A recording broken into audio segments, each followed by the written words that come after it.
کیا ہے؟ بس یہ بتائیں کہ تحریک انصاف کو کیا نقصان ہوگا مجلس متحدہ عمل کی وجہ سے، سرحد کے اندر جو ہے کے پی کے اندر کیا نقصان ہوگا؟ وہ جتنے بھی اسلام پسند گروپس ہیں ان کے ووٹ اکٹھے ہو جائیں گے اور ان کی تعداد بڑھ جائے گی۔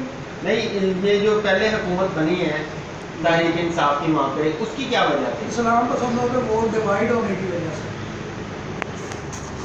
معلوم یہ ہوتا ہے آپ کی ان باتوں سے کہ اسلام پسند جو قوتیں ہیں جب وہ ان کے ووٹ، اس سے تو یوں معلوم ہوتا ہے کہ وہ پہلے بھی گویا کہ یہی جیتے ہیں، پہلے بھی یہی جیتے ہیں۔ نہیں، وہ جب پارٹیاں آپ مختلف گنیں گے نا، صحیح صاحب دھیان تھوڑا سا کیمرے کی طرف کریں، تو پھر ان کو جب آپ کلیکٹ کرتے ہیں تو اور چیز آئے گی، رزلٹ اور آئے گا۔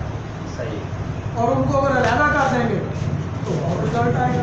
صحیح صاحب کیمرے کی طرف دیکھیں۔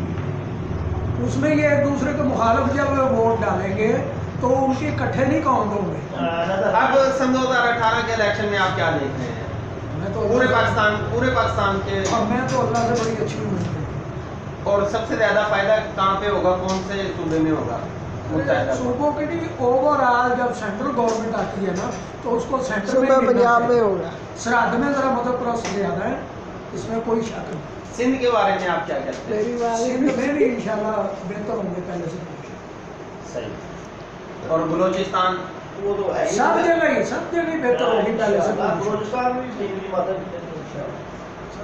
یہ آپ نے سعید صاحب کی بات سن لی ہے۔ سعید صاحب فرما رہے ہیں کہ یہ جو متحدہ آئی ہے، متحدہ مجلس عمل کے آنے سے سیکولر طبقے کی موت آئی ہے یہ، اور سیکولرزم کب کپا گئی ہے، اب الزامات لگا رہی ہے، مذہبی جماعتوں کو آپس میں لڑوانے کے لیے کوشش کر رہی ہے، اور یہ چاہتے ہیں کہ یہ جو سیکولر طبقہ ہے یہ چاہتا ہے کہ کسی نہ کسی طریقے سے متحدہ ٹوٹ جائے، کیونکہ آنے والے حالات میں متحدہ مجلس عمل ایک مضبوط قوت بن کے ابھر رہی ہے۔